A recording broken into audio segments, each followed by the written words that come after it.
माधवपुर गांव सुबह बहुत धीरे जागता था। पहले मुर्गे की बांग, फिर कुएं से पानी खींचने की चर्र चर्र आवाज, और आखिर में कच्चे रास्तों पर चलते नंगे पैरों की हल्की थाप। इन्हीं रास्तों के किनारे एक छोटा सा घर था, जहां रहते थे भाई बहन हरि और सीता। घर में ज्यादा सामान नहीं था, पर दीवारों पर टंगे उनके माता पिता की तस्वीरें अब भी उस घर को भरा भरा सा रखती थीं। माँ बाप के जाने के बाद हरि ही सब कुछ था। वही खेत संभालता, वही मजदूरी करता, और वही सीता का पिता भी बन गया था। सीता उम्र में छोटी थी, पर मन से बहुत बड़ी। वह हर सुबह हरि के लिए रोटी बांधती और खुद स्कूल की ओर चल देती। भैया, आज जरा देर से आना। मास्टर जी ने कहा है कि आज मुझे पूरी क्लास के सामने कविता सुनानी है। मन बहुत खुश भी है और थोड़ा डर भी लग रहा है। तू घबराया मत कर। तू जो बोलेगी साफ और दिल से बोलेगी। और जब दिल से बोला जाता है ना तो सामने वाला खुद सुनने लग जाता है। सीता को शब्दों से प्यार था। खेतों में काम करते हुए भी वह मन ही मन कविताएं गुनगुनाती। उसे लगता, अगर शब्द सही मिल जाएं तो दुख भी हल्का हो जाता है। स्कूल की पुरानी लाइब्रेरी में रखी किताबें उसके लिए खजाना थीं। वह हर किताब में खुद को ढूंढती। भैया, अगर मैं कभी लिखने लगी ना तो मैं गांव की सारी कहानियां लिखूंगी। खेतों की, औरतों की और आपकी रोज की मेहनत की। लिखना बुरा नहीं है सीता।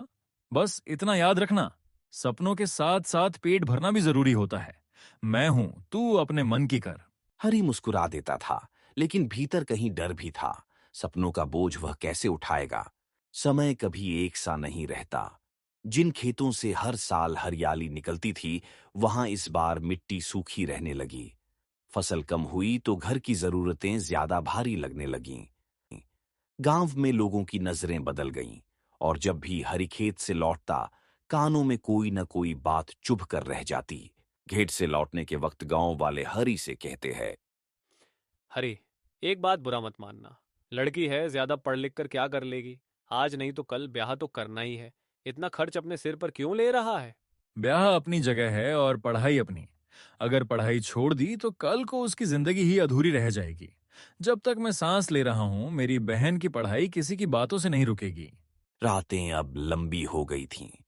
हरी देर तक जागकर हिसाब जोड़ता, कभी दिए की लौ को देखता, कभी अपनी हथेलियों को। सीता चुपचाप सब देखती थी, उसकी आंखों की लालिमा और चेहरे पर थकान की गहरी लकीरें। भैया, अगर कभी आपको ऐसा लगे कि मेरी पढ़ाई आपके लिए बोझ बन रही है तो मैं खुद ही रुक जाऊंगी। मुझे आपकी थकान मेरी किताबों से ज्यादा भारी लगती है। ये बात दोबारा कभी मत कहना सीता। पढ़ाई बोझ नहीं होती, हालात बोझ होते हैं। और जब तक मैं हूं, तेरी जिंदगी हालातों के भरोसे नहीं छोड़ूंगा। एक दिन स्कूल से एक चिट्ठी आई।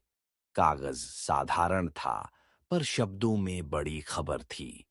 सीता की कविता जिला स्तर पर चुनी गई थी। अब उसे शहर जाना था, वहीं जहां सपने बड़े होते हैं और खर्च भी।